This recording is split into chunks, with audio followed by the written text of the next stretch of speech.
Software ಸೊಸೆ ಮತ್ತು farmer ಸೊಸೆ. ಒಂದು ಸಣ್ಣ ಗ್ರಾಮದಲ್ಲಿ ಸರೋಜಮ್ಮ ಎನ್ನುವ ಮಹಿಳೆ ಇದ್ದರು. ಅವರಿಗೆ 2 ಗಂಡು ಮಕ್ಕಳು ಇದ್ದರು.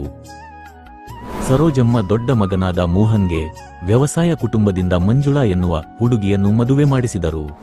ಮೋಹನ್ಗೆ ಮದುವೆ ಮಾಡಿ ಸ್ವಲ್ಪ ದಿನದಲ್ಲೇ ಚಿಕ್ಕ ಮಗನಾದ ಮುರಳಿಗೆ ವಾಣಿ ಎನ್ನುವ ಸಾಫ್ಟ್ವೇರ್ ಕಂಪನಿನಲ್ಲಿ ಕೆಲಸ ಮಾಡುವ ಹುಡುಗಿಯನ್ನು ಮದುವೆ ಮಾಡಿಸಿದರು.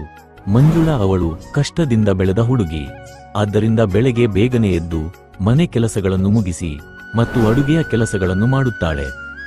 ಆದರೆ ವಾಣಿ ಮಾತ್ರ ಬೆಳಿಗ್ಗೆ 8 ಗಂಟೆಗೆ ಎದ್ದು ಅವಳು ಸ್ನಾನ ಮಾಡಿ ರೆಡಿಯಾಗಿ ಟಿಫನ್ ಮಾಡಿ ಮತ್ತು ಮಧ್ಯಾಹ್ನಕ್ಕೆ ಲಂಚ್ ಬಾಕ್ಸ್ ತೆಗೆದುಕೊಂಡು ಆಫೀಸ್ಗೆ ಹೋಗಿ ಬಿಡುತ್ತಾಳೆ.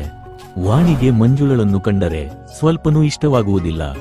ಯಾವಾಗಲೂ ಮನಸ್ಸಿನೊಳಗೆ ಬೈಯುತ್ತಿರುತ್ತಾರೆ.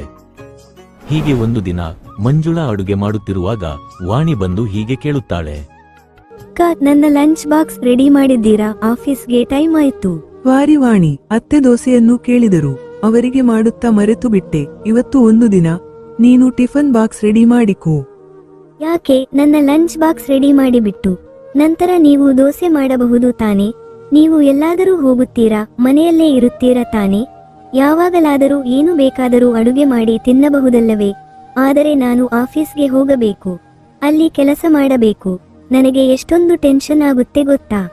ಈಗ ಏನಾಯ್ತು ಅಂತ ಇಷ್ಟೊಂದು ಕೋಪದಿಂದ ಇದ್ದೀಯ ವಾಣಿ? ಮಾಡಿ ಮಡಿಗಿರುವ ಊಟವನ್ನು ಬಾಕ್ಸ್ಗೆ ಹಾಕಿಕೊಳ್ಳುವುದಕ್ಕೆ ಯಾಕೆ ಇಷ್ಟೊಂದು ಸೋಂಬೇರಿಯಾಗಿದ್ದೀಯ ನೀನು? ಏನು ಹೇಳಿದೆ? ನಾನು ಸೋಂಬೇರಿಯ? ದಿನಾಲೂ ಆಫೀಸ್ಗೆ ಹೋಗಿ ಕೆಲಸ ಮಾಡಿದರೆ ಗೊತ್ತಾಗುತ್ತದೆ ಯಾರು ಸೋಂಬೇರಿ ಅಂತ. ಮೊದಲು ನಿನಗೆ ವಿದ್ಯಾಭ್ಯಾಸ ಇದೆಯಾ? ಇದ್ದರೆ ತಾನೇ ನೀವು ಅದರ ಬಗ್ಗೆ ಎಲ್ಲ ಗೊತ್ತಾಗುತ್ತದೆ. ನನಗೆ ಲಂಚ್ ಬಾಕ್ಸ್ ಬೇಡ, ಏನೂ ಬೇಡ. ನಾನು ಆಫೀಸ್ನಲ್ಲಿ ಏನಾದರೂ ಆರ್ಡರ್ ಮಾಡಿ ತಿನ್ನಿಕೊಳ್ಳುತ್ತೇನೆ ಎಂದು ಹೇಳಿ ವಾಣಿ ಅಲ್ಲಿಂದ ಹೊರಟು ಬಿಟ್ಟರು. ಮಂಜುಳಾ ಏನು ಹೇಳದೆ ಮುಗುಳುನಗೆಯಿಂದ ನಿಂತಿಕೊಂಡಳು. ನಂತರ ವಾಣಿ ಆಫೀಸ್ಗೆ ಹೋಗಿ ಕಂಪ್ಯೂಟರ್ ಮುಂದೆ ಕುಳಿತುಕೊಂಡು ಕೆಲಸ ಮಾಡುತ್ತಿದ್ದಳು. ಇಲ್ಲಿ ಮಂಜುಳಾ ಮನೆಯಲ್ಲಿ ಎಲ್ಲರಿಗೂ ಅಡುಗೆ ಮಾಡಿ ನಂತರ ಮನೆಯ ಹಿಂದೆ ಇರುವ ಅವರ ತೋಟದಲ್ಲಿ ಟೊಮೊಟೊ, ಬದನೆಕಾಯಿ, ತರಕಾರಿಗಳು ಮತ್ತು ಭತ್ತದ ಪೈರ್ಗಳನ್ನು ನಾಟಿ ಮಾಡಿದರು.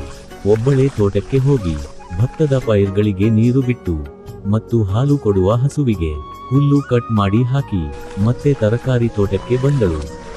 ಭತ್ತದ ಪೈರುಗಳಿಗೆ ಹುಳ ಬಿದ್ದಿರುವ ತರ ಇದೆ.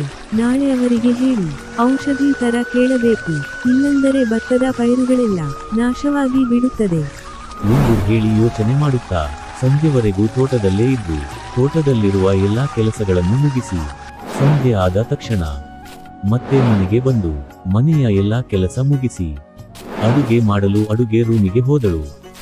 ವಾಣಿ ಆಗ ತಾನೇ ಆಫೀಸಿಂದ ಬಂದು ಸೊರವಾಗಿ ಸೋಫಾದಲ್ಲಿ ಕುಳಿತುಕೊಂಡಳು.